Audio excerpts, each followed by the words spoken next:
પ્રભુ આ શિવલિંગ તમે હટાવી દો. હનુમાનજી કીધું આ શિવલિંગ તમે હટાવી દો. એટલે ભગવાન કહે જો હનુમાન જયારે પ્રતિષ્ઠા થઈ ગઈ ને હટાવાય અને મારે તો હટાવે નહીં. જો તારે હટાવો એટલું હટાવી દે. અને એ જો હનુમાનજી ની ટ્રેનિંગમાં અને એ જે શિવલિંગ ભગવાને બનાવ્યો હતું ને એ એકદમ હટાવવા જાય હાથ જે ગભો મારે હાથ જે વિખવાનો કર્યો શિવલિંગ વિખાણો રહ્યો એમને ભગવાન હનુમાનને કીધું હનુમાન આ શિવલિંગ કો ભૂત સાચવવા માટે પ્રતિષ્ઠા કરી.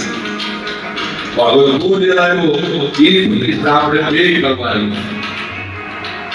અને પછી જે હનુમાનજી લાવ્યા એ શિવલિંગની પ્રતિષ્ઠા પણ ભગવાને કરી. જેને વિશ્વેશ્વર જ્યોતિષી કહેવાય. ત્યાં દર્શન કરવા વિશ્વેશ્વર એનું બીજું નામ છે હનુમંતેશ્વર. અને જ્યાં બે જ્યોતિર્લિંગની સ્થાપના કરી અને ત્યારબાદ આ માસમાં ભગવાન કે જે જીવાત્મા મારું ભજન કરે અને રામનું દ્રોહ કરશે અથવા રામનું ભજન કરે અને મારો દ્રોહ કરશે એમાં એ છે કે આ સમુદ્રની રેતી છે અને એ રેતીમાંથી બધા શિવલિંગ બનાવી નાખો અને એની આપણે પ્રાણ પ્રતિષ્ઠા કરી. અને એ બધા મુસ્લિમોની આજ્ઞા થઈ અને ભગવાને અહીંયા સુંદર બધા રેતીનો શિવલિંગ બનાવ્યો અને જ્યાં રેતીનો શિવલિંગ બન્યો અને એ આકાશમાંથી જ્યાં કહેવાય એ પુણ્યવૃત્તિ તૈયાર થઈ.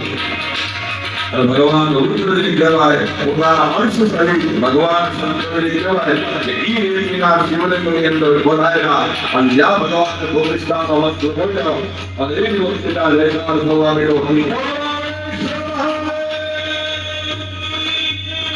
જ્યાં પ્રતિષ્ઠા થયો જ્યાં પ્રતિષ્ઠા થઈ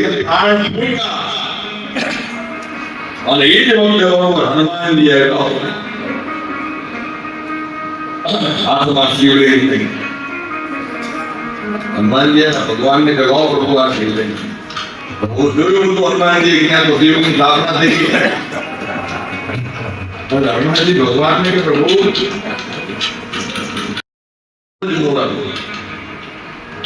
બોરજ બોરજને આજે 4:30 જેવું થાય ને 4:30 અહીંયા લઈને 6 વાગ્યા સુધીનું જે મુહૂર્ત થયું ને એ બોરજ મુહૂર્ત કહેવાય. જેને ગોધુલી મુહૂર્ત આપણે કહીએ. ગોધુલી ગાયો ઘણ આવતો હોય ત્યારે ખાઈ જાય એ સમય છે ને એટલે બોરજ મુહૂર્ત થઈ જાય. અને ત્રીજું મુહૂર્ત આવે આજે 12 વાગે જેને રોકીની મુહૂર્ત થયું જે મુહૂર્તમાં ભગવાન કૃષ્ણ પ્રગટ થયા હતા. તો એ મુહૂર્ત આવી ગયું છે. હનુમાનજી આવ્યા નથી, શિવલિંગ આવ્યું નથી અને બપોરનો સમય એટલે ઋષિમુનિઓ ભગવાનને કહેવા લાગ્યા મહારાજ જલ્દી કરો લેકિન મુહૂર્ત થયું છે અને તમારો જે લાઈવ કામ થશે.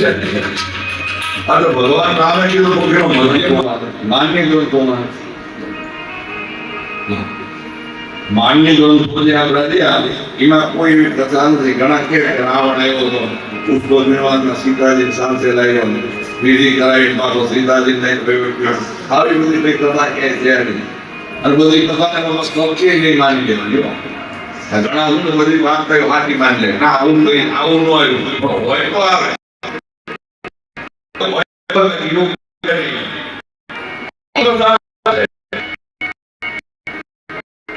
ભગવાન વિચારે છે કે આ પવિત્ર ભૂમિની ઉપર હું આવ્યો છું અને મારે અહીંયા મહાદેવજીનું સ્થાપન કરવું છે. શિવલિંગને બોલાવ્યા અને જ્યાં ઋષિમુનિઓ આવ્યા એટલે કેવું મહારાજ તમારી ઈચ્છા હોય આ જગ્યાએ તમે શિવલિંગની સ્થાપના કરો. સાગરના જોડે સમુદ્ર જોડે 3 દિવસનું કાર્ય છે. આવશ્યકતા શિવલિંગ લેવા જવું એટલે હનુમાનજી મહારાજ અને ભગવાને કીધું કે હનુમાન તમે જાઓ અને કૈલાસમાં જઈ અને તમને હનુમાનજી મહારાજ કીધું કે આજ્ઞા થઈ શિવલિંગ લેવા માટે કૈલાસ પહોંચ્યા હતા. એક દિવસ થયો, 2 દિવસ થયા અને ત્રીજો દિવસ બપોરના ધ્યાનનો સમય થયો. અને યામનો સમય એટલે ઋષિમુનિએ ભગવાનને કીધું કે તું યામનો સમય છે, દરેક ગ્રહો, દરેક નક્ષત્રો, દરેક યોગ આકાશની અંદર સ્થિર થઈ ગયા છે. કારણ કે આ બીજી મુહૂર્ત દિવસ આખામાં છે ને બે મુહૂર્ત આમ તો ત્રણ દિવસ આખામાં 3 મુહૂર્ત આવ્યો. આપણે શું છે કે ઘડિયાળની મુહૂર્ત સમજી બેઠા છે. આપણે શું કરી ઘડિયાળ દૂધ આવડી જાય આપણે શું કરીએ અમને મુહૂર્ત દૂધ આવડી ગયું ના ઘડિયાળની મુહૂર્ત નથી ઘડિયાળ પછી મુહૂર્ત છે ને 24 કલાકમાં 3 મુહૂર્ત આવે. એક મુહૂર્ત અત્યારે બપોરે આવે, બપોરે 12:40 જેને કયું મુહૂર્ત કહેવાય? અભિજીત મુહૂર્ત. પોણો કલાકનો હોય મુહૂર્ત છે ને, પોણો કલાકનો હોય. જો ઘડિયાળ છે ને એ ગણો તો આમ તો સવારના 6 થી 8, 9 થી 8, 10 થી 12 આ 2 કલાકનું મુહૂર્ત છે ને, પોણો કલાકનું જ હોય. એમાં બપોરે આજે છે ને અભિજીત મુહૂર્ત. માર્ગ 4 મહાધામ કહેવાય એમાંનું એક છે, બરાબર ને? પછી 12 જ્યોતિર્લિંગમાંનું એક જ્યોતિર્લિંગ છે, એટલે ડબલ એન્જિન. પણ એથી વિશેષ આ ધામની વિશિષ્ટતા શું છે ખબર છે? જો 4 ધામ છે અને એમાંના 3 ધામ અને 11 જ્યોતિર્લિંગ, એની સ્થાપના કોને કરી છે?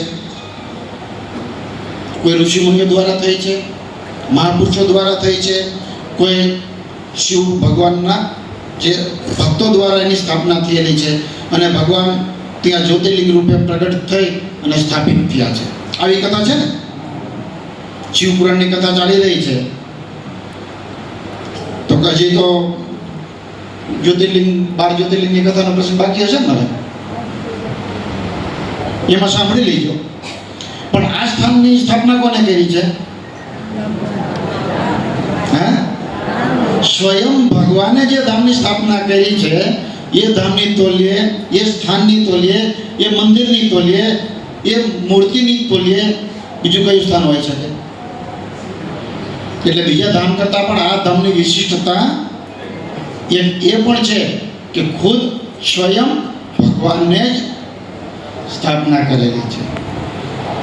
અને બીજી એક કથા છે શિવપુરાણની કથામાં અને સ્કંદ પુરાણની કથામાં થોડો તફાવત રહે છે, કારણ કે દરેક શાસ્ત્રમાં દરેક કથાનું વર્ણન થઈ નથી શકતું હતું.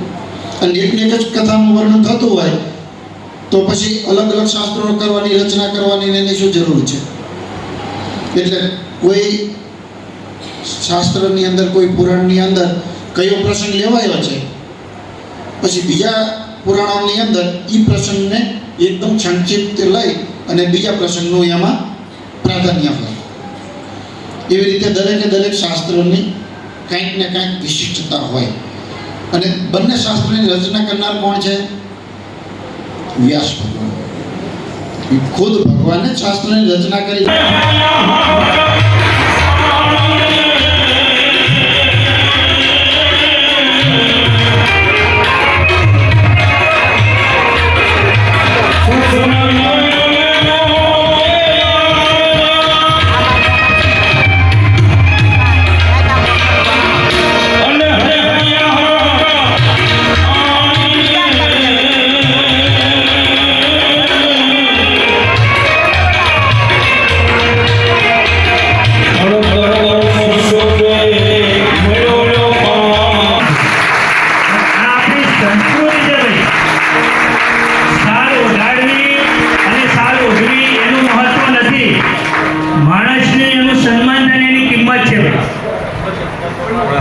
અને આપણે આવા શાસ્ત્રીજી વડાના સારા આશીર્વાદ આપે અને ફરીથી જ્યારે પણ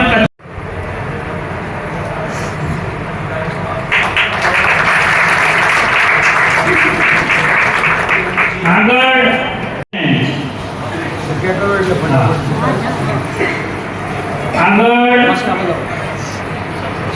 ઈશ્વરભાઈ વાળદાસ, અસ્તર નિલેશભાઈ, રૂદાતલવાડા નિલેશભાઈ,